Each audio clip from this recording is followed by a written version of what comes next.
Good morning. Start your day informed and ahead. Today is Monday, the 13th of July. I'm Angela Lagunsad Castro. And I'm Cheska Liton-Calao. We are bringing you the perfect mix of the headlines you need and the conversations that shape your day. From the news desk to the digital space, we have got you covered. I'm Pauline Berzosa, and welcome to Morning Matters. Alright. Happy Monday. Happy Monday muna tayo. How was your weekend?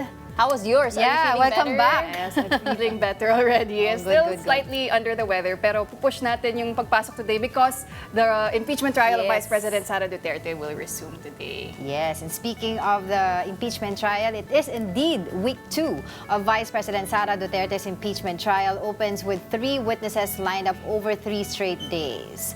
NBI Regional Director Jeremy Lotok is expected to take the stand today, followed by OVP Chief of Staff Zulaika Lopez on Tuesday and House Security Official Belinda Bello on Wednesday.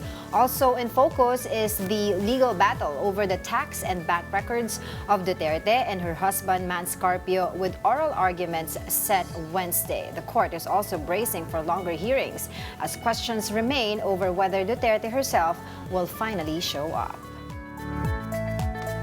Okay, of course, they're also talking about how to speed up the trial because nagkaroon ng mga medyo mahabang procedure last week. But of course, sabi nga natin, if they will speed up the trial, they have to make sure that they won't compromise the presentation of the evidence, no? Because baka mamaya puro lang tayo pabilis, di ba? And we all know naman what we want to achieve here in this trial. And of course, yung usapin ng BIR box, there will be oral arguments on Wednesday regarding that. But according to Senator Lacson, he is reiterating his position that he will not and he cannot support the unsealing of the box unless, sinasabi niya, the President himself will issue a written request. And we all know naman, we've been talking about it, diba, under the rules ng BIR, you can only open it unless there's a written request from the President or waiver through from the respondent. So sabi niya, he will not support that if ever na matuloy yun. Well, with regard to speeding up the trial, si Senator Ping Lacson actually suggested daw to Presiding Officer Cheese Escudero na to have all the witnesses scheduled for the week in the Senate premises already. So, whether or not they're scheduled for the day, kasi nga daw last week napatagal siya because, or it ended early because Attorney Lotok wasn't present. So now, If they could be there Senator already. Escudero daw is considering, because Senator Ping nga said na just have all the witnesses in the holding area para pag maagang matapos yung isang witness, ready na pumasok Ready yung isa. na. Oo. Kasi last week, on the third day of the trial, diba, nung Wednesday, they adjourned before 5 p.m. Yes. Dami pa sanang time, Yeah. diba? Even before this trial, we were expecting that up to sawa daw kasi Yeah, yan, diba, hanggang 2 p.m. gabi, up to sawa. parang before. We even thought aabot ng 11 p.m. Yes. But the past few days, they've been adjourning by 5. 5:30 Diba? na max Before 6 yata. p.m. Yeah. So, but that's a good idea, no? Another thing that Presiding Officer Cheese Escudero is mulling is to Change the after the schedule. SONA, no, to change the schedule, to have the sessions in the morning instead from 9 a.m. to 2 p.m. Para yung session nga nila sa Senate sa afternoon na lang. So they will have the impeachment trial in the morning, but that's still something, of course, the They senators have to discuss, ano? have to discuss and vote upon. Pero mamaya, no, marami tayong abangan, and that is the witness na si Attorney Lotok, and from the he's the NBI Regional Director of BARM. Siya yung magiging unang witness today. And sabi ng prosecution, may pasabog daw sila this Antayin week, natin, right? diba? So, antayin Oo. natin kung ano yun. We have to remember this is only the first article of impeachment. They have allotted 11 days for this, and then they will have to move forward to the other articles of impeachment. And that's a total of 91 days? 91 trial days? 92 trial days. So, ilan pa? Three trial days done. 89 more to go. 89. And for article number 4, 11 yung itinala, di ba? Yeah. So, It's going to be lengthy. Pero when we talked to Attorney Jay last Friday, Tolosa. diba he said na depending on how it goes, may chance na they won't have to put certain witnesses on the stand anymore para yeah. mapabilis. But again, it all depends on how things go. All right. And now in other news, at least 21 people have died while 16 others remain missing due to the effects of the enhanced southwest monsoon and Typhoon Inday. According to the Office of Civil Defense, the fatalities were recorded in Bukidnon, Sarangani, and Lanao del Sur. Most of the deaths were caused by drowning and landslides triggered by continuous heavy rainfall. The agency also reported that 9 individuals sustained injuries, and the combined effects of Habagat and tropical Cyclone Inday have affected around 123,000 families or more than 562,000 individuals across the country. All right, so the death toll has now climbed to 21. Of course, our hearts go out to all those affected. But Typhoon Inday, as we know, has already left the Philippine area of responsibility, but we're still experiencing rainy weather, and that is because of the southwest monsoon. Over the weekend, di ba? Napakalakas pa rin ng ulan. Even this morning, there was still a bit of rain. So that is because of the Habagat. So continue to prepare for that. But in terms of the Office of Civil Defense, so they reported a lot of the casualties were linked to landslides. No?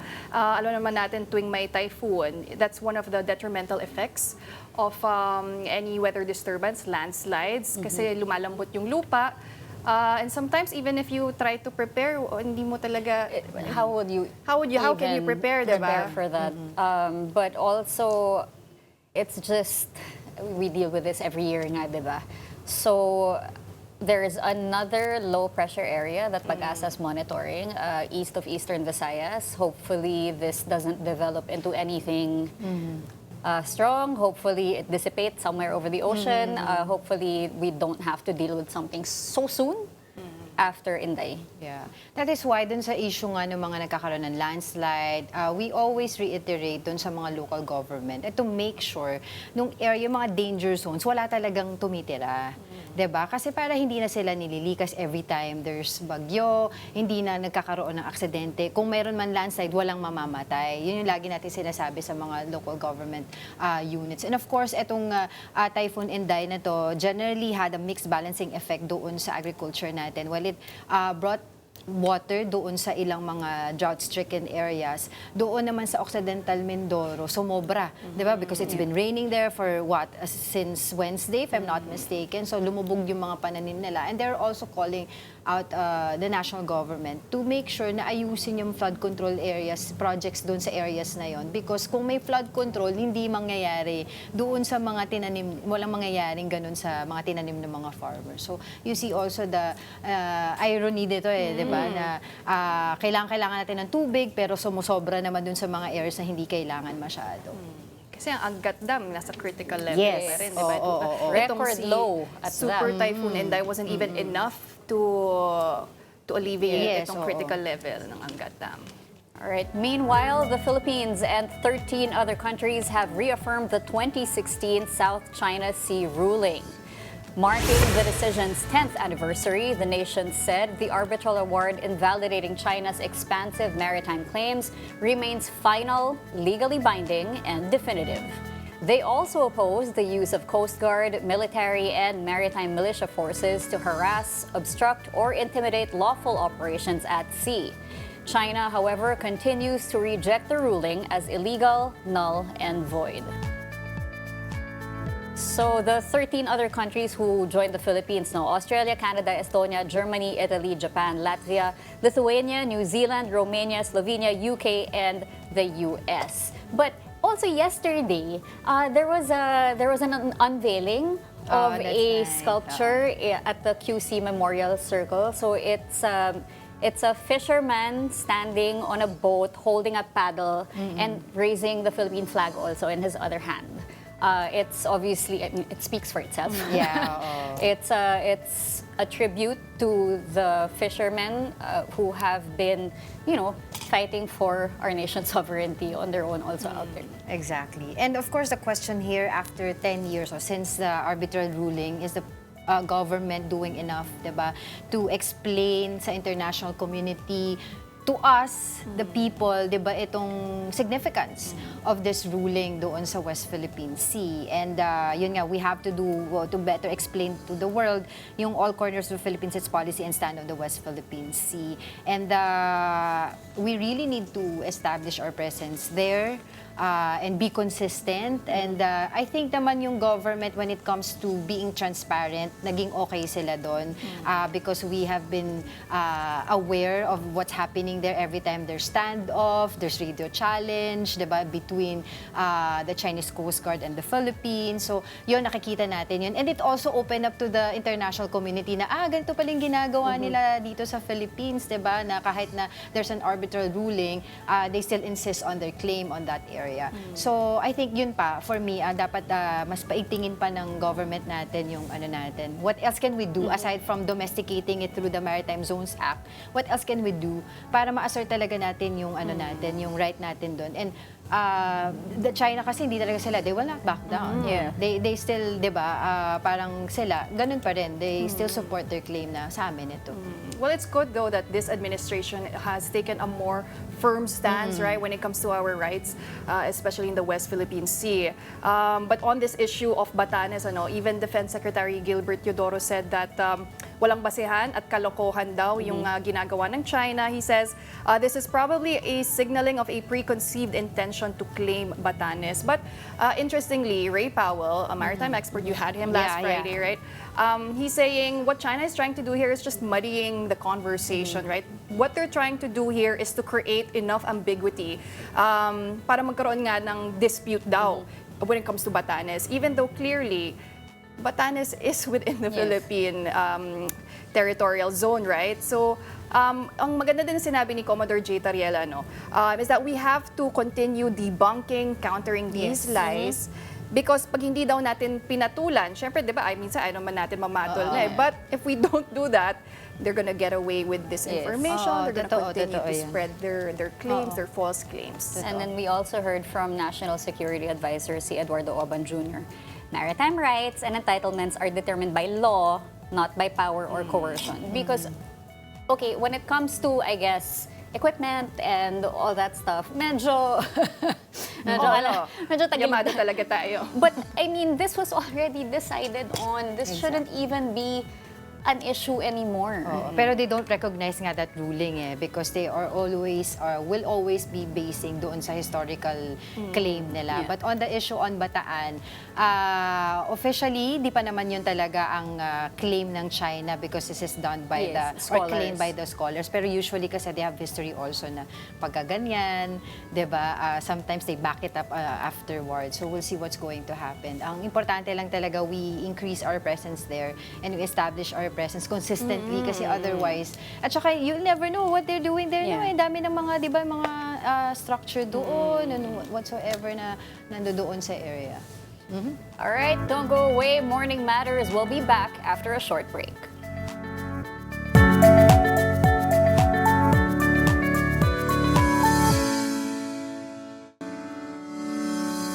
Welcome back. You're still watching Morning Matters here on One News.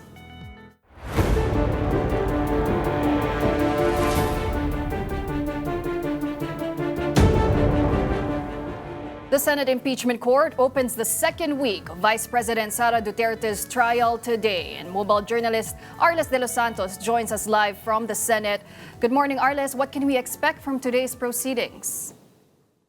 Yes, Pauline, pumasok na nga ngayong araw ang ikalawang linggo ng impeachment trial ni Vice President Sara Duterte kung saan patuloy na tatalakayin ang Article 4 ng impeachment. Ayan ang umano'y assassination plot at grave threats ni Vice President Sara Duterte kay Pangulong Bongbong Marcos, kay First Lady Liza Marcos at dating House Speaker Martin Romualdez. Noong nakaraang linggo, Pauline, ay sumalang na nga sa witness stand ang NBI senior agent na si John Mark Calilong na nag-authenticate ng 2024 online press conference ni VP Sara kung saan tinuran ang umano'y mga pagbabanta. Dalawang witnesses ang inaasahan na haharap ngayong linggo. Ayan ay si NBI supervising agent na si Jeremy Lotok na inaasahan na patatatagin umano nito. No, base na rin sa prosekusyon o i-corroborate ang mga nasabi ni Calilong sa kanyang pagharap noong nakaraang linggo. Mayroon din daw ikukwento itong si Lotok sa Senate Impeachment Court, no, kaya ating aabangan yan ngayong araw, no. Samantala, inaasahan din na nahaharap bukas naman, no, Martes, si OVP Chief of Staff na si Zuleika Lopez na naunang pumunta noong nakaraang linggo para umano'y sa ilang mga administrative matters. Huli. Okay, Arles, may ilang mga obserbasyon na itong impeachment trial, lalo na nung nakaraang linggo, ay masyadong naging technical or over-judicialized. Nag-iisip ba ang impeachment court ng mga paraan kung paano mas mapabilis o mas mapasimple ang proceedings ng impeachment trial? Yes, Polino. Actually, isa dyan si Senator Panfilo Lacson kung saan sa isang interview ay sinabi nito na yan daw yung kanyang suhestyon, no? Na kung maaari nga ay, for example, yung mga witnesses na haharap ngayong linggo, no? Ay magstay na dito sa Senado or habaan yung time na ilalagay sa sapina nila para manatili, no? Kasi if you remember yung kay NBI agent na si Kalilung, dapat isang araw lang siya, no? But he later needed to come back for the second day for the cross-examination ng defense team, no? And dahil doon, syempre na-consume na yung ilan sa araw, no? For example, yung 3 araw sa 11 lamang na trial days para sa Article 4 of impeachment ni Vice President Sara Duterte. Kasi kung hindi raw bibilisan ng impeachment court, no, ay pues posible nga na umabot itong paglilitis hanggang Pasko. Pero kung maaari nga daw na mas mapabilis at maging mas seamless, no, yung pagharap ng mga witnesses, maging yung paglalatag ng mga ebidensya, syempre mas makatutulong daw ito para rin makapagdesisyon agad ang ating mga senator judges. Arles, paano naman na pinaghandaan ng prosecution ang ikalawang linggo ng impeachment trial? Nasabi ng ilang mga prosecutors na magkakaroon daw sila ng pasabog ngayong linggo. Yan yung ating inaasahan actually, Pauline, no? Ayan ay manggagaling doon kay NBI agent na si Lotok, no? Ayan ang isa sa inaasahan natin. Pero kabukod dyan, syempre, siguro, Pauline, napaka-interesting din kung haharap nga ba sa witness stand, no? Ang OVP Chief of Staff na si Zuleika Lopez. Kasi siya yung nandoon mismo sa press conference na online ni Vice President Sara Duterte noong 2024. And if we remember it correctly, Pauline, no? Actually, press conference yon ni Zuleika Lopez. And then later on, nandoon si VP Sara at tumanggap siya ng mga tanong sa media, no? And later, yun na nga yung pinagmulan nitong umano'y grave threats ni VP Sara. Pero ayon naman sa depensa, no, kaya yun yung dahilan kung bakit nais nila na ma-play yung 2 oras mahigit na video noong 2024 para sa tama at buong konteksto. And according to the defense naman, Polino, inaasahan pa rin or bukas pa rin sila na i-play yung buong mahigit 2 oras na video na iyon, no? And para naman sa bahagi ng prosekusyon, no, nandun pa din, nakasandig pa rin sa kanilang witnesses ang kanilang mga alegasyon sa iba't ibang mga articles of impeachment ni Vice President Sara Duterte. At syempre, yun nga, yung nabanggit ko na inaasahan na pagtatanong kay Lopez mula sa OVP.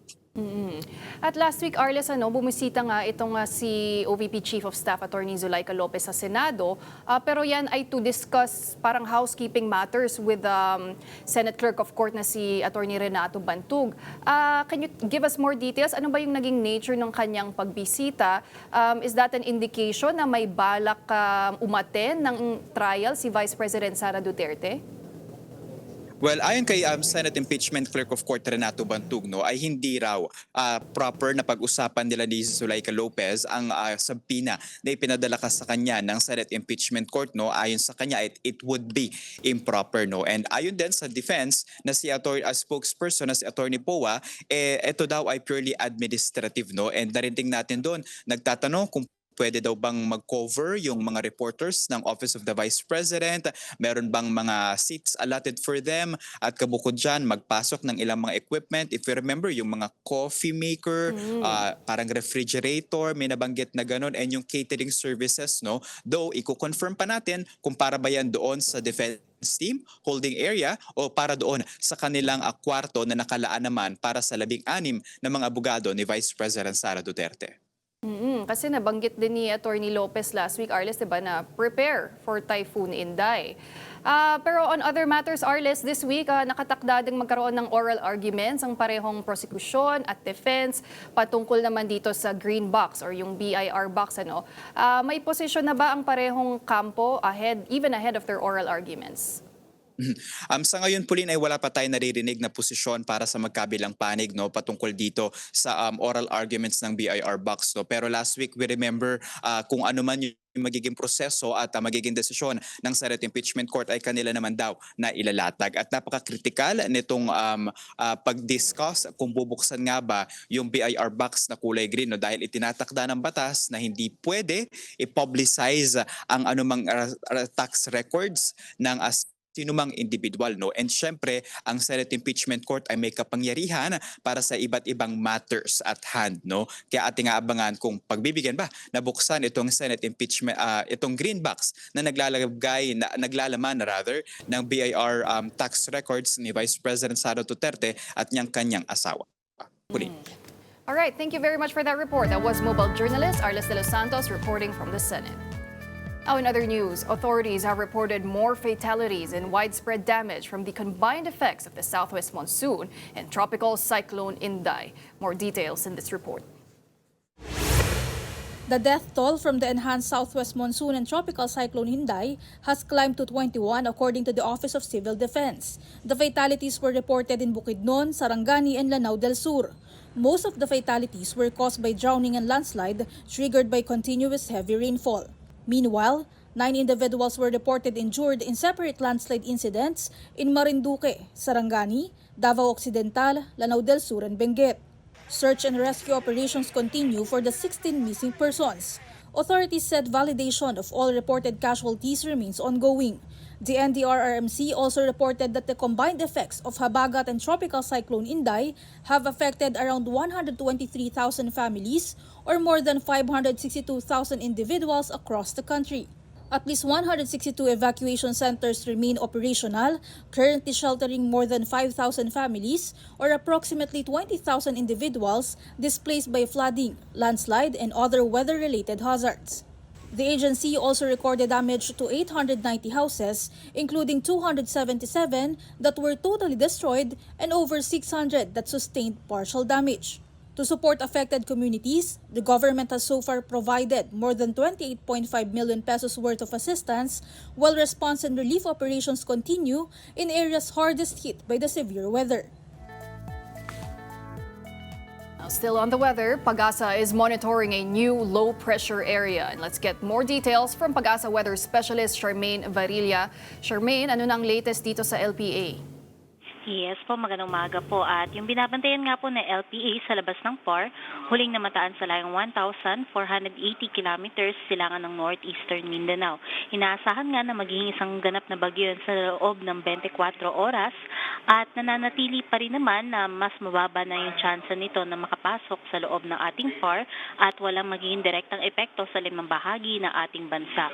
Ngayong araw nga, habagat pa rin ang siyang umiiral sa buong Luzon. Magdudulot yan ng mga kalat-kalat ng mga pag-ulan dito sa may Metro Manila, Ilocos Region, Cordillera, Zambales, Bataan, Tarlac, Pampanga, Bulacan, Cavite, Laguna, Batangas, Rizal, Occidental Mindoro, Oriental Mindoro at Palawan. Sa nalabing bahagi ng Luzon at sa buong Visayas at Mindanao, iiral naman yung mga pulupulong mga pag-ulan, dala ng habagat at localized thunderstorm. Sa magiging lagay na ating karagatan, wala tayong nakataas na gale warning. Kaya malayang maglalayag lahat ng sasakyang pandagat. Ngunit iba yung pag-iingat sa mga papalaot sa may karagatan ng Luzon dahil magiging katamtaman hanggang sa matataas sa mga pag-alon. At yan ang latest mula dito sa Pag-asa Weather Forecasting Center. Charmaine Varilla, nag-uulat. Thank you very much for that update. That was Pagasa weather specialist Charmaine Varilla. Now, the Department of Health has announced the arrival of 455,188 bottles of antiretroviral medicines to strengthen the country's supply of HIV medicines. The agency said the shipment contains lamivudine, tenofovir, and dolutegravir, the recommended first-line regimen for persons living with HIV. Distribution of the ARVs will begin next week, with additional shipments expected in August and September. Once all deliveries are completed, more than 1.1 million bottles of LTD will be available to support the treatment of an estimated 97,000 persons living with HIV nationwide. Now don't go away because Money Talks with Kathy Yang is up next to get you ahead of the markets. I'm Pauline Verzosa. Stay tuned to One News.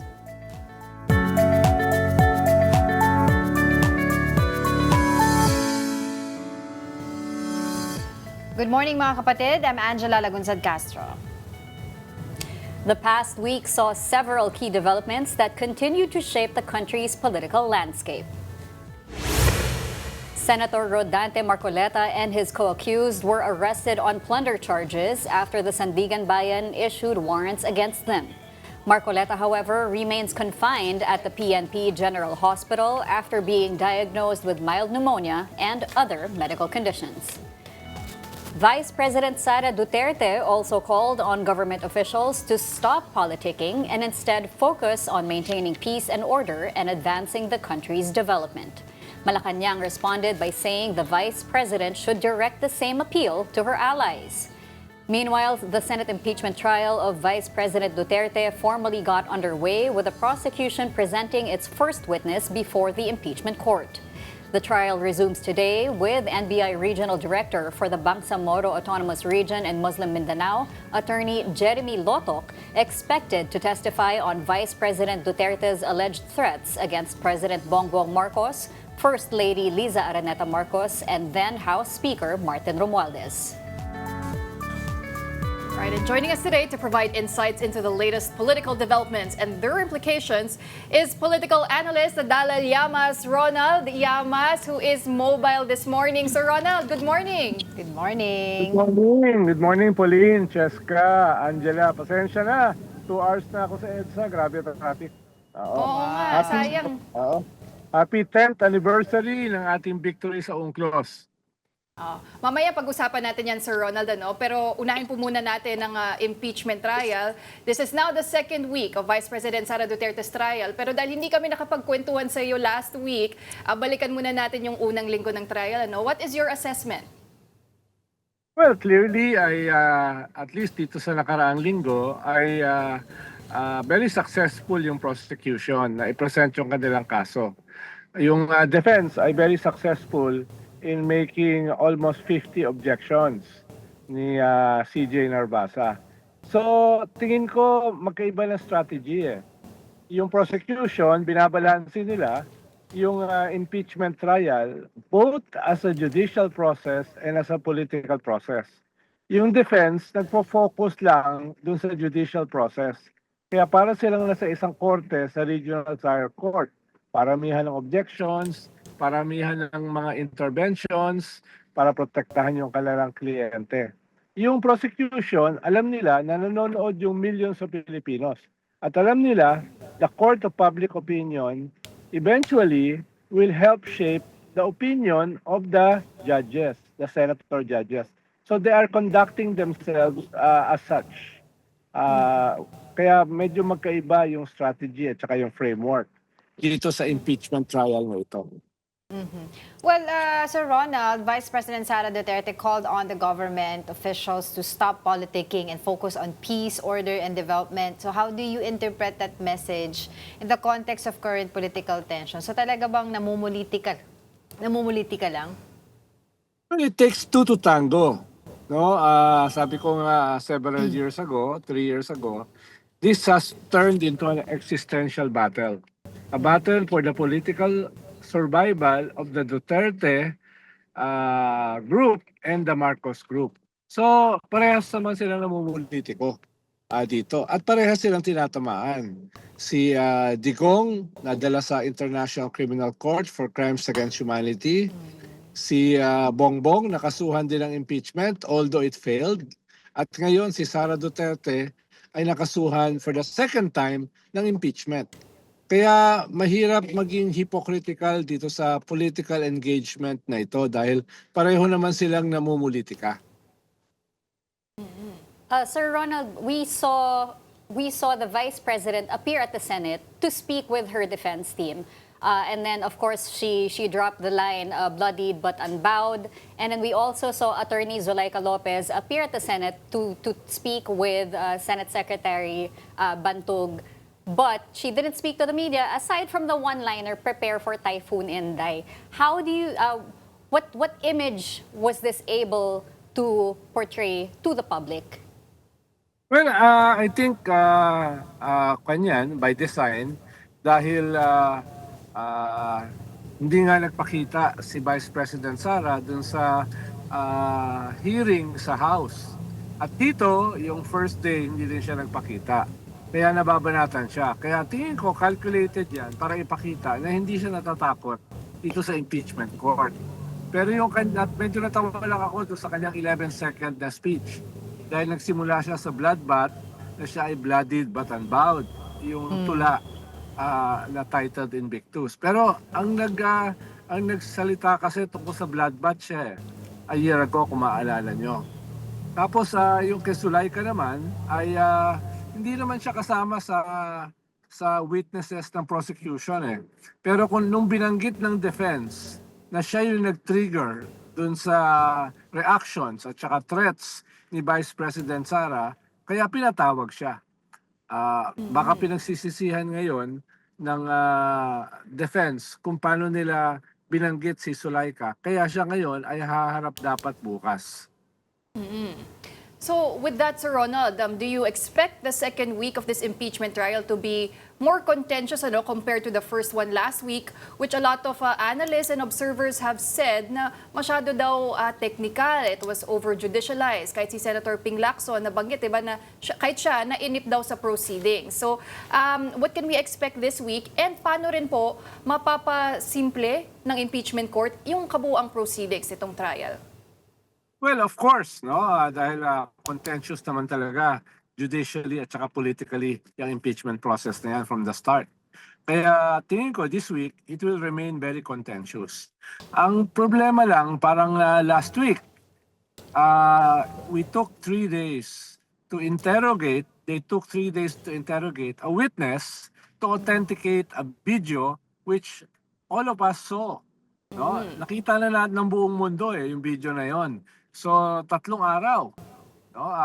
Okay naman yung witness dahil pinangatawalan niya yung pagiging authentic ng video. Pero kahit naman tayo, lahat tayo napanood natin yun Kaya sana wag nang ulitin yung ganun ka-tedious, ganun kahaba na interrogation para sa isang bagay na alam naman natin lahat. Tingin ko this week magpapatuloy yung article of impeachment tungkol sa grave threats. Mukhang gusto nilang patunayan na meron talagang hinire na assassin para gawin yon kung sakali. Pero hindi naman kailangan yun sa usapin ng grave threats. Na nakita naman natin na una, ginawa yung threat doon sa pinakamataas na opisyal ng bansa. Ikalawa, ginawa yan very publicly. At ikatlo ay ang beneficiary ng threat ay yung gumawa ng threat, yung Vice President mismo.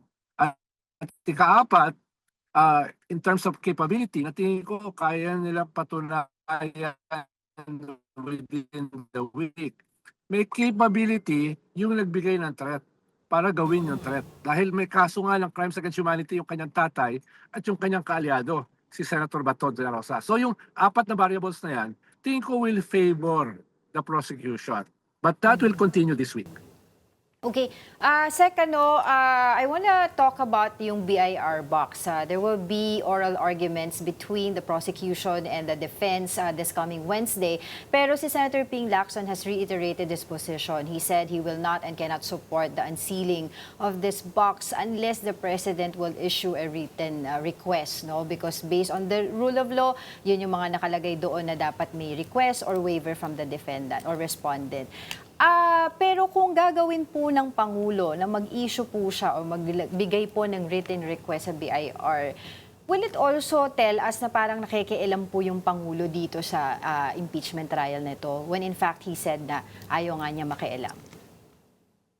Mukhang ang usapin dyan ay proseso. Nung pinopropose kasi ang green box na yan, yung BIR green box na yan, ay galing yan sa House. Ang sabi ng Senado ay dapat ang Senate as a trial court ang mag-request niyan. No? At request nila yan sa executive. Kaya mukhang ang usapin dito ni Ping Lacson ay proseso. So isosoli siya sa BIR na bahagi ng executive dahil nanggaling sa House yung green box. So ang mag-request ngayon ay yung Senate as a trial court. At directly or indirectly, yung executive ang magdidesisyon para dalhin yan sa Senado. So parang ganun yung pinopropose na proseso para hindi sila ma-technicality sa Supreme Court. No? Pero hindi ako abogado, hindi ko alam kung ano yung legal technicalities niyan. Pero from my vantage point, as a non-lawyer, parang ganun yung kanilang ginagawa. Hindi naman nila talaga nire-reject.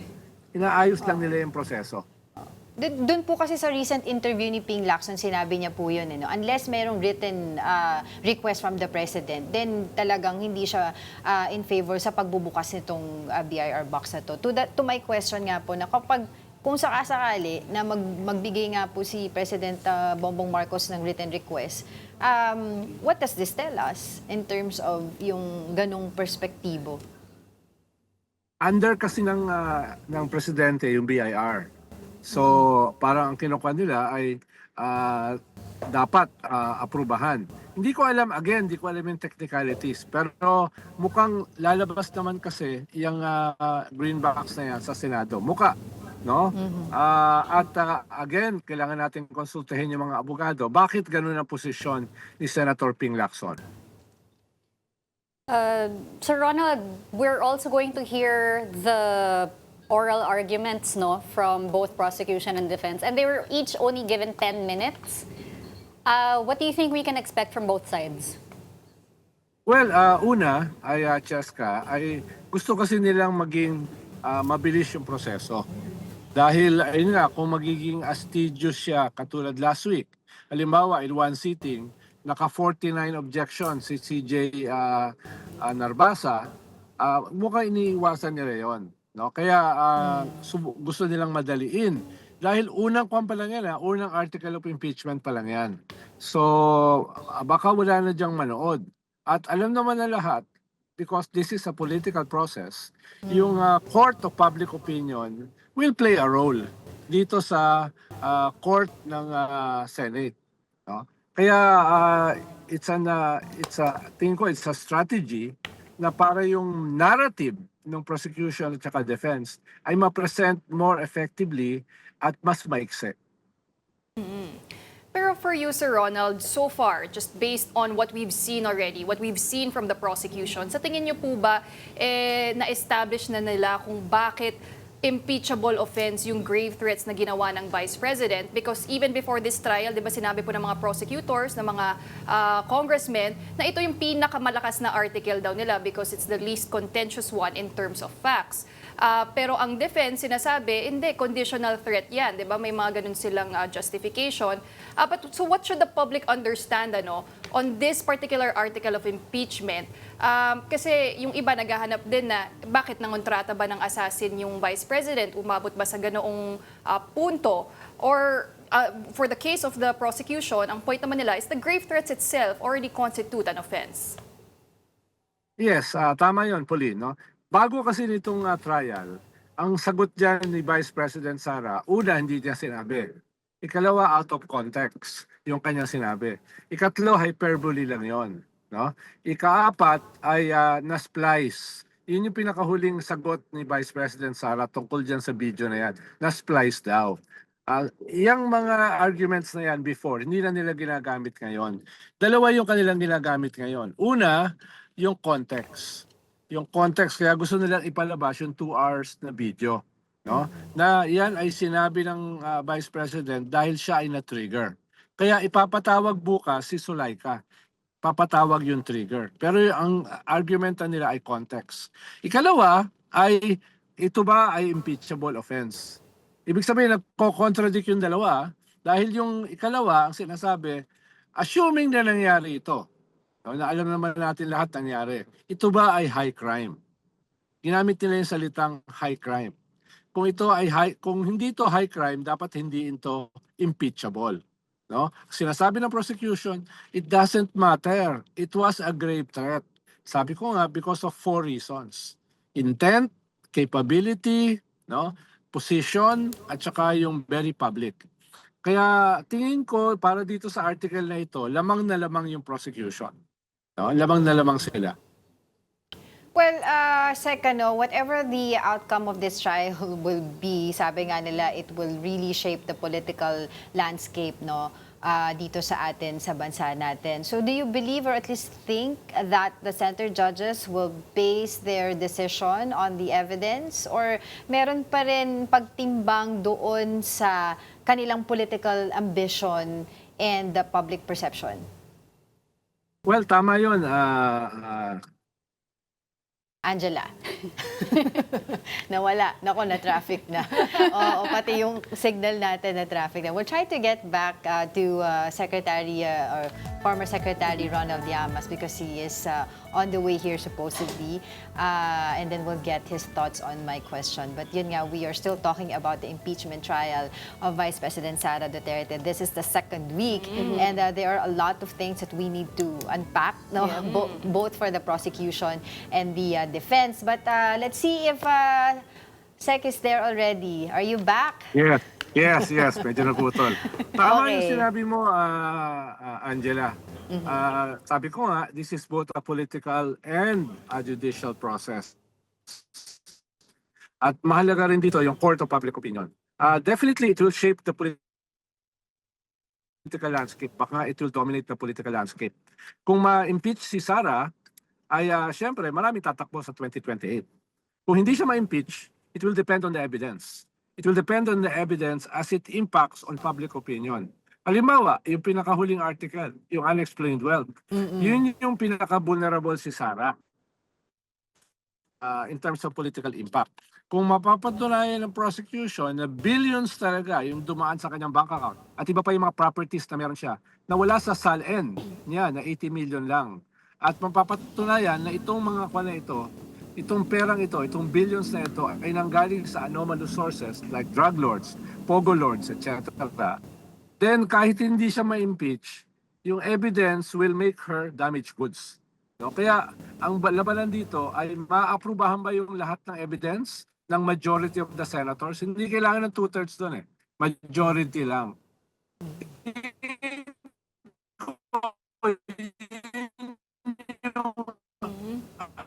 Elephant in the room. All The right. evidence na lalabas mismo. Pero the evidence itself is very We're losing Secretary Ronald, ano? As we said, mobile kasi siya eh. Oo, nawawala-wala yung signal. Oo. Can we try that again? Sec, can you hear us? Yes. Okay, so to your point, Yeah.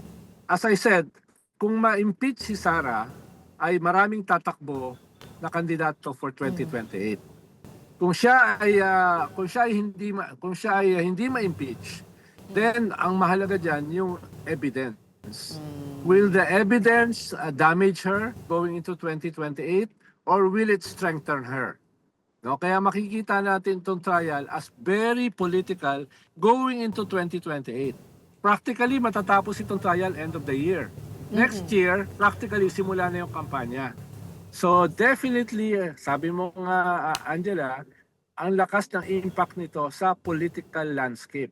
Pero for now, parang hindi na-realize ng defense that this is a political process. So tingin ko baka mag-adjust sila this week and in the coming weeks to treat this trial not simply as a normal, regular trial sa isang regional trial court, kundi tignan ito differently as a very political process. Tingin ko yun yung adjustment na pwede nilang gawin this week and in the coming months. Sir Ronald, another point to this is, of course, political neutrality, and that's part of their oath. But Yes. we've seen the lines drawn, of course. What does the public need to look out for to ensure that the senator judges are, staying true to the oath instead of going for vested interests? Well, tama ka, Cheska. Kailangan ng neutrality, ng objectivity, no? Pero alam din naman natin dahil itong mga senators are not real judges. They are politicians. So meron talaga silang biases. So, yes, kinakailangan maging objective at saka neutral. Pero alam din natin na personally, meron silang mga biases. Ang problema, kung ipapakita mo yung biases na yan blatantly, halimbawa, yung dalawang Cayetano siblings ay very obvious yung kanilang partisanship. Talo pa nila, at some point, talo pa nila yung abogado ng defense. Kaya baka tapos iniinsulto pa nila yung kanilang mga fellow judges, fellow senator judges. na kailangan nila mag-ayos in terms of yung kanilang conduct sa election. So very condescending.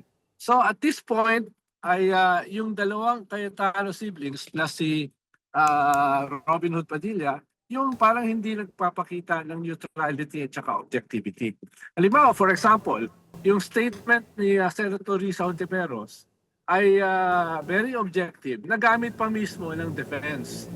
Ginamit mismo ng isang stalwart ni Sara, si Attorney Panelo. So, ibig sabihin, medyo i-compare mo yan doon sa conduct ng Cayetano siblings. No, kaya hindi ko alam, baka mag-adjust din sila para magpakita ng objectivity or neutrality this coming weeks. Dahil last week ay very obvious na sila ay parang abogado ng defense.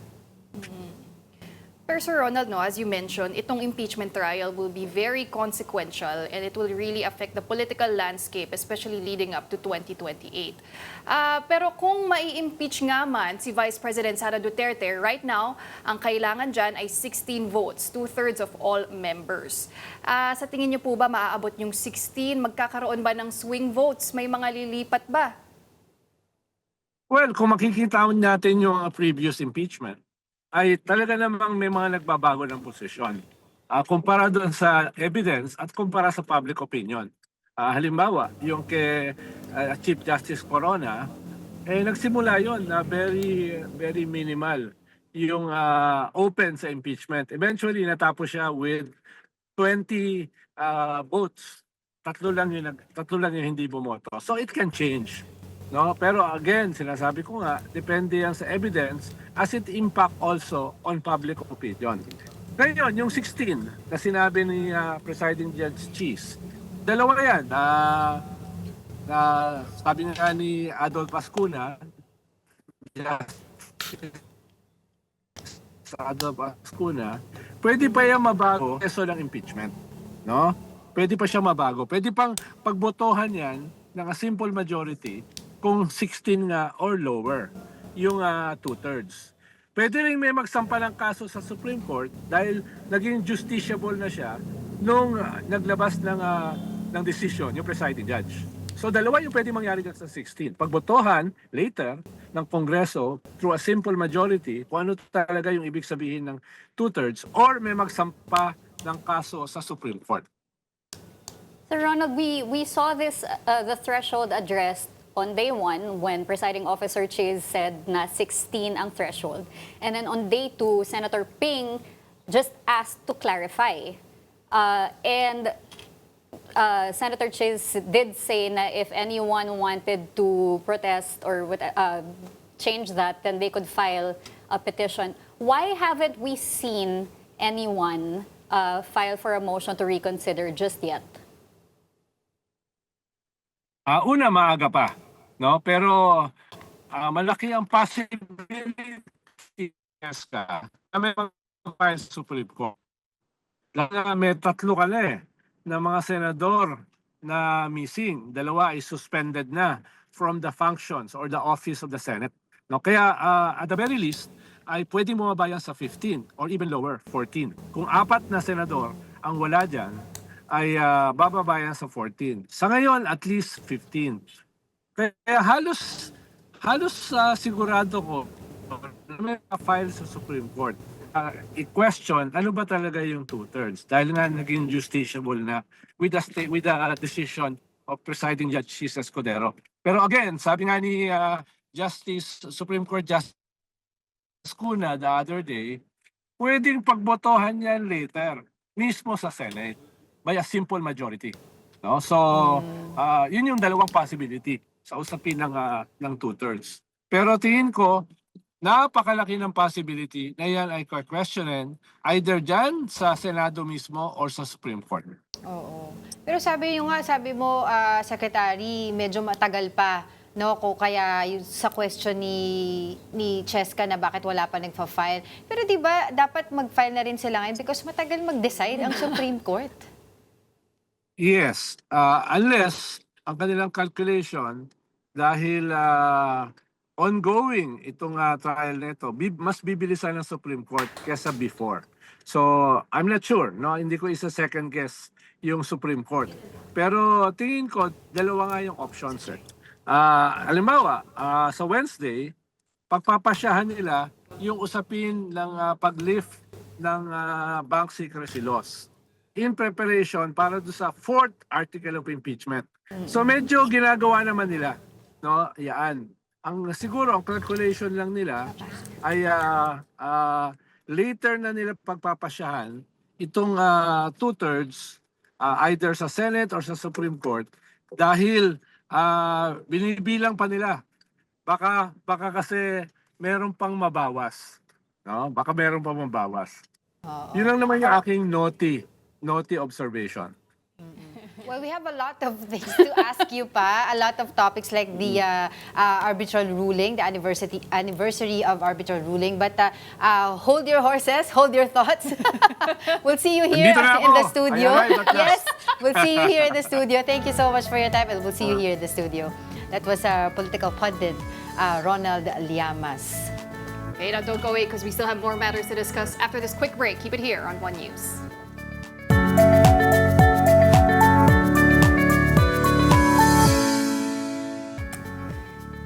Good morning and welcome back. You're still watching Morning Matters here on One News. And what do you know, just like that, magically, we have Sir Ronald Llamas live in the studio already. Tada! Live po siya, live. Nakaabot din. Good morning. In Grabe flesh. naman yung Dalai Llamas mo, Pauline, diba? no? Nakuha lang namin yun kay Sir Ed. Edwin Bravo. Maraming natuwa dun si Ronald. Okay, so tuloy natin yung discussion Yes. natin, Sir Ronald. Still on the impeachment trial of Vice President Sara Duterte. Ako, I wanted to get your thoughts, Sir Ronald, dun sa naging argument ng defense last week, na conditional nga yung threat ni VP. May nabanggit pa sila about Operation Romanov. If they decide to pursue that argument, gaano ka-sound yung ganong klaseng Yeah. defense? Sinagot yan dati ni NBI Director Santiago. There's no such thing as a conditional threat. Either it's a threat or not. Yung conditional, ibig sabihin, pag na-implement yung condition, hindi na yung threat, murder na yon. Paano nakalagay dun sa condition? Pag may nangyari sa akin, patayin nyo. Diba? So, ibig sabihin, hindi na siya conditional. It's already a murder case. No? Yan ang sagot ni dating NBI Director Santiago na mukhang ipapatawag din dito. Iba-usapin pa yung may proof daw na dun sa assassin. Na hindi daw assassin. Killer lang. So, yung ayusin niyo yung mga technicalities nyo. Mali no? tayo, mali. Oo.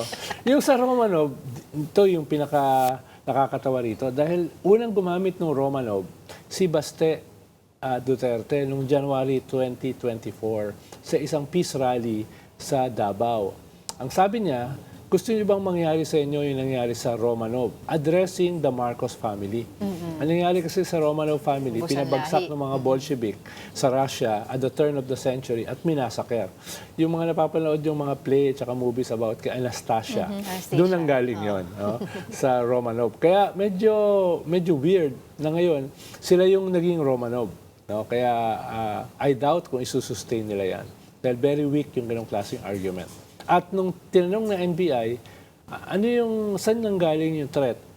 Hindi sinagot ni Vice President. Kaya nga, haharap yung NBI. Sinubukan nila investigahan, pero yung naglabas ng threat na yon, yung Romanov threat sa kanila, ayaw naman magsalita o ayaw ibigay yung saan nang galing.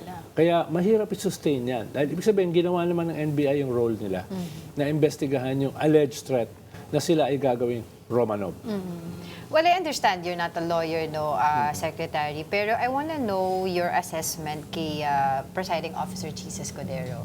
Diba? Kasi ang laki ng debate niya na bakit siya yung naging presiding officer when in fact dapat according sa batas, it's the Senate President. Pero based on your perspective, as an ordinary person na nanonood ng impeachment trial, kamusta po yung kanyang pag-preside? Is he too lenient or fair with both defense and the prosecution?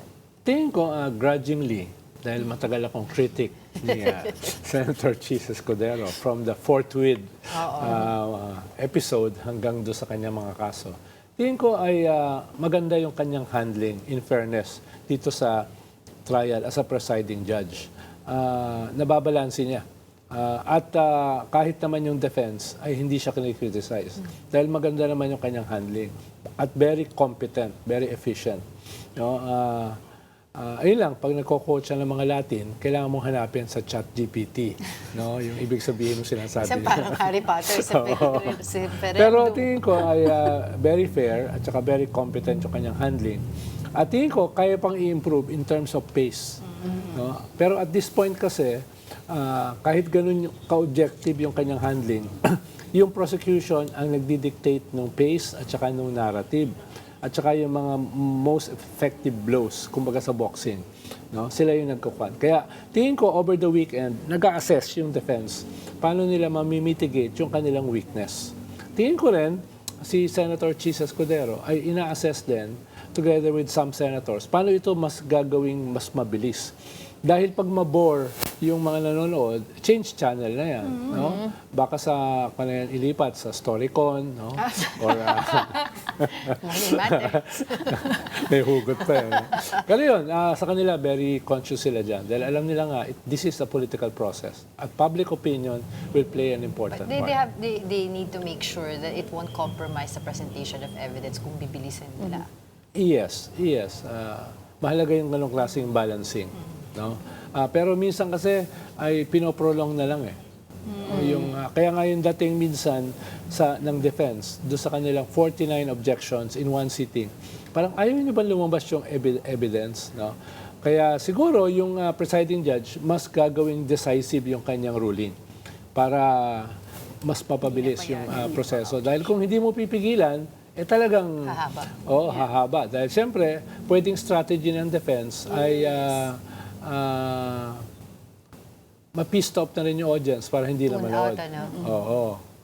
But also, there are still a couple of petitions on the sidelines ongoing. No? So the first one was from the camp of Senator Alan Peter Cayetano regarding the events that transpired on June 3. And then the second one is, I think, from a group of lawyers who are questioning Senator Chis Escudero as presiding officer. What happens? So if it's junk, it doesn't matter. But what happens if, let's say, the Supreme Court decides that these petitions have merit? Yeah. And the impeachment's already ongoing. So, Yeah. Well, una yung June 3, tingin ko mamumuti ang academic na yon. Natapos na kasi. Nagkaroon na ng 13 yung majority. No? Kaya tingin ko magiging muti ang academic na yon. Ikalawa, yung kilatoryon, tingin ko very weak. Dahil ang kina-question nila, yung Senate ba pwedeng magbago ng rules para yung hindi yung Senate President ang maging presiding judge. Dahil malinaw kasi sa Constitution, ang very specific, pag impeachment ng Presidente, ang presiding judge yung Chief Justice. Yun yung malinaw. Aside from that, wala namang clear na magpe-presiding judge. Kaya malinaw sa Constitution, sorry, na yung sa impeachment, yung Senate mismo ang magpapasya sa kanilang rules. At yun ang ginawa ng Senate. Gumawa sila ng rule na hindi necessarily yung Senate President ang magiging presiding judge. Kaya suportado sila ng Constitution sa usapin na yan. No? Kaya tingin ko, in terms of decision ng Supreme Court, either hindi sila mag-decision dyan o i-reject nila yung kilatoryon. Dahil very strong yung constitutional provision na yung Senate can make its own rules. At walang malinaw kung sino ang magpe-presiding judge kung hindi presidente. No? Ngayon, kung sakaling mangyari yon, then magkakaroon ka ng constitutional crisis. No? Dahil co-equal body yan. No? So, pero I doubt kung mangyayari yon. At least dun sa dalawang kaso. In dalawang kaso. Or judicial overreach kasi nga equal body sila. Yes. Ang dapat kasi makikialam yung Supreme Court kung talagang may grave abuse of discretion. Tingin ko, yung issue na yan, haharapin ng Supreme Court doon sa 16. Yun, mas doon sila magfo-focus. Kesa dyan sa Ketoryon at saka yung June 3, tingin ko tapos na yun. Okay, so let's table first this discussion on the impeachment trial, ano? Kasi marami pa naman tayong aabangan mamaya. Day 4 of the impeachment trial. Na bukas pag harap ni Sulaika. Ayun, mas excited ba yun? Parang excited ka dun, ha? Parang telenovela yan eh, no? Wala naman ako naisip pahiwatig. Ayan. Okay. So, dun muna tayo sa yesterday, we celebrated the 2016 arbitral ruling. But of course, last week nakita rin po natin that Chinese scholars were claiming that Batanes is a national geographical extension, natural geographical extension of Taiwan. Kaya pagmamayari na rin daw nila ang Batanes. Pero Secretary Gilbert Teodoro has already said words like walang basehan yan, di ba? Kalokohan yan. Secretary, how can we counter these kinds of claims by China? We cannot counter them, no? Dahil nga yung China talaga ay out to take over our territory, especially the rich West Philippine Sea. Itong Batanes, gusto nila itong kunin dahil strategic ito sa usapin ng Taiwan. Yung Batanes kasi at saka yung southern hub ng Taiwan is just 100 kilometers. At yung southern hub ng Taiwan, yan yung pinaka-importante sa kanila. Yan yung industrial hub nila. Diyan pinakamaraming OFW na nag-work, no? Kaya kung may plano sila, ang alam ko kasi 2027, balak nilang i-take over na ang Taiwan, mahalaga yung gateway na yan from the Pacific. Yan ang daanan eh. Kung meron tutulong sa Taiwan or sa Japan, kung may gera, yan yung pasukan ng Hawaii, ng Australia, ng Guam. Kaya sinaset nila yung predicate na pwede nilang i-take over ang Batanes dahil nga historic claims, hindi ko alam saan kinuha yon. Kaya nga, gumawa din ng counter-historic claims yung ilang mga Philippine groups na historically, yung China ay pagmamay-ari ng Pilipinas. Parang asaran na lang yung nangyayari. Dahil ang labo eh, no? Biglang naging property nila yung Batanes. Pero yun yung strategic importance ng Batanes sa usapin ng Taiwan. Strategic, nga daw yan eh, waterway system. Anyway, we have so much questions to ask you. Unfortunately, we don't have time anymore. Isipin mo, umabot pa tayo sa dahil pa natin itanong sa kanya. But thank you so much for your time and insights, political pundit Ronald Llamas. We appreciate po yung Thank you for pagpunta niyo still dito. coming to the show. Sisihin natin ang MMDA. All right, now week 2 of Vice President Sara Duterte's impeachment trial opened today with a new witness set to take the stand and more legal battles expected inside the court. And now let's get more updates from our mobile journalist Merimon Reyes. Merimon, kamusta na ang atmosphere dyan sa loob ng Senado? Ladies, good morning. Sa ngayon, hinihintay pa natin yung pagsisimula ng ika-4 na araw ng historic impeachment trial of Vice President Sara Duterte, wherein last week natapos na sa unang witness na pinesenta ng House Prosecution Panel. Pero this time, ang ina-anticipate natin ay yung pagharap ni NBI Regional Director Jeremy Lotoc na magbibigay ng context and yung seriousness nung online press briefing na nangyari November 2024 wherein VP Sara allegedly doon niya binitiwan itong mga threats, yung pagbabanta, yung assassination plot laban kay President Bongbong Marcos, First Lady Liza Araneta Marcos, and former House Speaker Martin Romualdez. We are also anticipating yung pagpapakita naman dito ng Chief of Staff ni Vice President Sara Duterte na si Attorney Zulaika Lopez. Yung subpoena kasi na inisyo sa kanya last week ang nakalagay doon, today, July 13, and tomorrow, inaasahan na magpapakita siya. Pero sinasabi naman ni Impeachment Court spokesperson Attorney Reggie Dongol, pwedeng maaari kung hindi ngayon papakita, bukas kailangan magpakita. If not, pwede magkaroon ng show cause order o kaya naman ay ma-cite for contempt itong si Zulaika Lopez. Ladies. Alright, yung pagpunta dyan ni Merimon, this is Angela, yung pagpunta dyan nung Chief of Staff ni VP Sara na si Attorney Zulaika Lopez, sabi mo nga, nung last time na nagkausap tayo, it's purely administrative. So yung mga hinihingi nila, if they can bring in catering service, etc., granted ba yun ng Senate Impeachment Court? Angela, ang nasabi ni Impeachment Clerk of Court, Attorney Ray Bantug, lahat naman daw hindi affirmative. No problem kung gusto nila mag-set up ng sarili nilang caterer dito, sa holding room nila, kung gusto nila maglagay ng sarili equipment, ng refrigerator, ng coffee maker, and even yung bringing their own team ng media personnel. Pero ang nililinaw din dito, de Sec Bantug, if ever na part ng request nila ay magkaroon ng media personnel inside the session hall or the plenary hall, hindi raw yun maaari. Pero again, pinangunahan lang ni Sec Bantug itong si Zulaika Lopez kung sakali man na yun ang isa sa magiging request nila. Pero pagdating naman daw doon sa accommodation nila dito, while maliit ang space, logistically speaking, dito sa Senado, maaari naman daw silang ma-accommodate. Angela. Okay, tanong ko lang din sa iyo, Mary Monono, regarding the BIR box because nga kanina pa namin pinag-uusapan dito yung posisyon ni Senator Ping Lacson. I understand that there's going to be an oral argument between the two panels, ano. Pero si Senator Ping Lacson, sinasabi niya hindi daw siya papayag, he will not support kung i-unseal yun unless there's a written request from the President, no. May mga ibang senador ba na sinusuportahan yung ganong posisyon ni Senator Ping Lacson? Angela, sinasabi nga ni Senator Ping, mas maganda raw na merong authorization from the President kasi ayaw niya raw na maging isa sa matatawag na lumabag sa batas, lalo yung due process dito. Kasi nga, very, very crucial yung kung bubuksan lang basta-basta itong green BIR box. Pero yung ibang senator judges, mampa sila. Ang sinasabi naman ni Senator Ping, while pwede nilang mapag-usapan ng mga kapwa niya senator judges dito, pwedeng magkaroon ng call itong si presiding officer, Senator Chis Escudero, kung meron sa ibang senator judges ang hindi okay doon sa magiging desisyon ng presiding officer, maaari siyang pagbotohan sa plenaryo or sa impeachment trial court. Pero ang bibigyan muna kasi talaga ng tig 10 minutes ang pareho prosecution pati ang defense para magsalita sila kung dapat ba o hindi dapat buksan itong green BIR box. Ang sinasabi rin ni impeachment spokes sa Reggie Tonggol, pagkatapos daw nun, magkakaroon ng verdict ang impeachment court. And doon natin malalaman kung ito ba ay mabubuksan, kung hindi mabubuksan, at kung sakali, ano na ang magiging move ng prosecution dito. Mary Mo, nasabi din ni Senator Ping na the senator judges are expected to have another caucus this week. Pag-uusapan daw yung scope of questioning nila dahil napapahaba daw yung exchanges nila and it eats up a lot of time. Would you know when this caucus is happening and if there's anything else that they'll be discussing?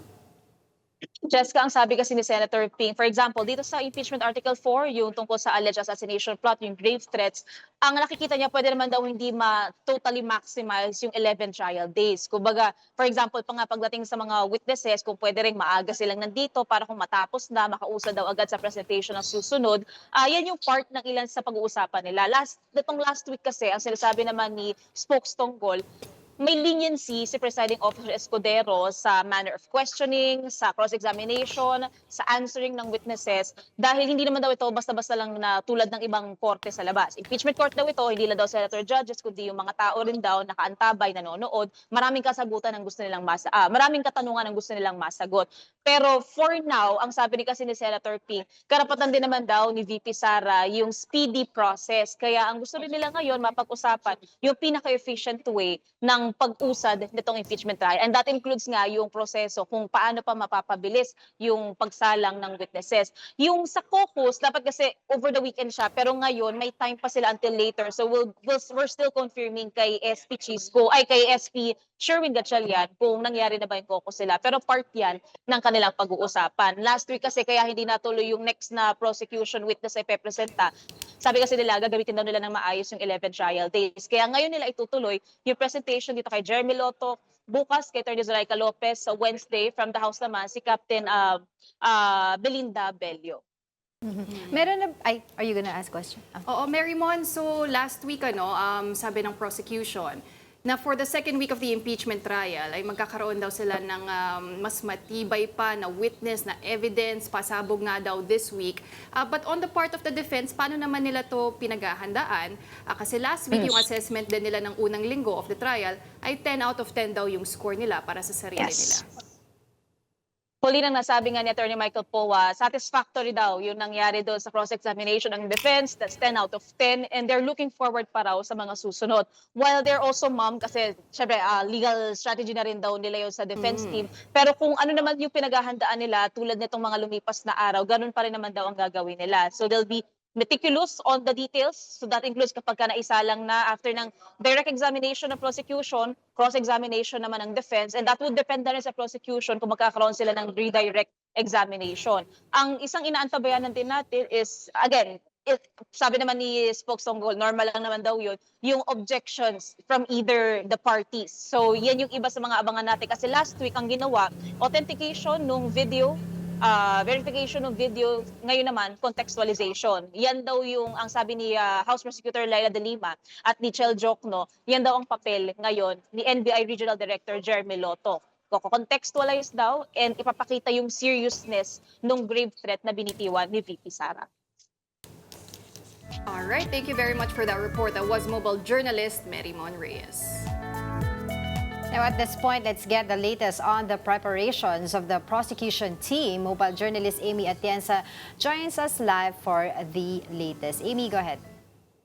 Yes, good morning, Angela. Para naman no sa panig ng prosecution ay tuloy-tuloy pa rin naman ang kanilang paghahanda para nga dito sa ikalawang linggo ng impeachment trial ni Vice President Sara Duterte. Nakita na natin no sa ilang mga ulat na parang mas mapapabilis din daw at mas mapapatunayan ang proseso ngayong ikalawang linggo ang pagkakaroon din ng testimony ng witness na si Jeremy Lotok na siyang NBI Regional Director ng BARM. Para sa kanya kasi ang mangyayari dito sa first day ng second week ng impeachment trial ni VP Sara ay medyo ipapakita lang din nitong si Lotok no yung magiging proseso ng investigation na pagdating doon sa authenticity ng video ng press conference si Vice President Sara Duterte dated November 23, 2024. At bukas naman, inaasahan nga din natin no, na magpapakita dito mismo sa Senado si Office of the Vice President Chief of Staff, Attorney Zuleika Lopez, at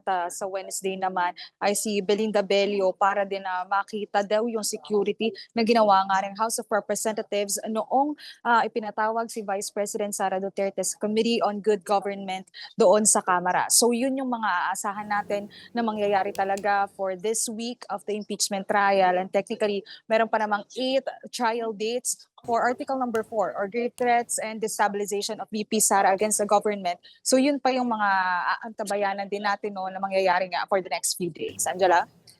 Amy, sabi ni yung former NBI Director Jaime Santiago, he is willing daw to testify before the impeachment court kung siya ay imbitahan. Ano? But is this something that the prosecution team is considering na siya ay mag-testify din?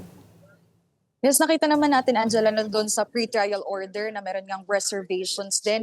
Ito nga prosecution team para nga isubpoena yung mga important or nakikita nilang relevant personalities para nga mag-testify dito as a witness para sa unang article of impeachment no, na kanilang tinatalakay ngayon. Pero so far, nakikita pa lang din natin, ang nakukuha nating impormasyon, no, ay ito ang tatlong isinubpoena for this week na si Lotok, Lopez at Bello. At meron din tayong narinig noon nakaraan na parang may plano din itong House prosecution, pati na rin ang kanilang counsel na ipasubpoena nga yung isa sa mga alleged hitman. Pero wala pa rin tayong information kung ano pa nga ba yung next steps din ng prosecution team pagdating dito mismo sa grave threats and destabilization nga ni VP Sara. So expect na lang din natin no, na magkakaroon din ng changes at mas madadagdagan or mababawasan yung mga nakapaloob na pangalan doon sa pre-trial order na inilabas ng Senado dito.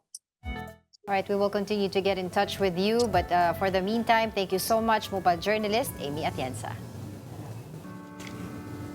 Business leader Manny V. Pangilinan marks his birthday by returning to his roots and giving young learners in San Juan City a more inspiring space to grow. Mobile Journal Denise Valdesancho reports. For many, a birthday is a time to celebrate.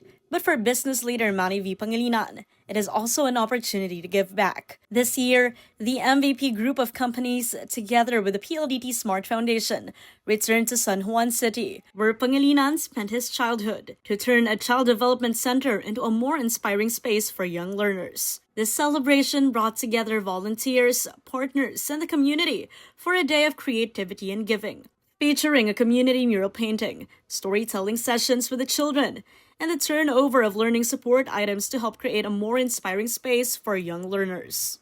So this year, we want to go back to the roots of his where he was born, actually, in San Juan, where he grew up, and where extraordinary became extraordinary. And so we're here, we chose a daycare center here in San Juan City, where we can inspire the kids through a mural painting of the classroom with inspired by the Extraordinary Manny storybook. More than a birthday tribute, The activity reflects a long-standing commitment to invest in young Filipinos through education, community development, and volunteerism. For San Juan City, the initiative also carries a deeper meaning, honoring one of its own by helping shape the next generation. Kanina nga po sa aking mensahe, binanggit ko na ang San Juan po talaga ay nagbibigay ng napakalaking importansya sa edukasyon ng ating kabataan. At tinutulungan po ngayon ng MVP group of companies, lahat ng mga foundations po, group of companies po in District Pangilinan, ang mga tinutulungan po nila ang ating kabataan. Para sa akin po, sila ang magiging kinabukasan ng ating bansa. So, as we support them, as we help educate them, we are developing our future leaders.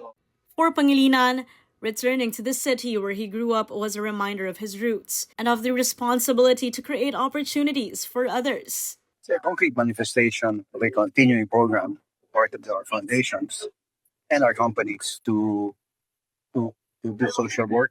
She said, give back to the communities that we serve.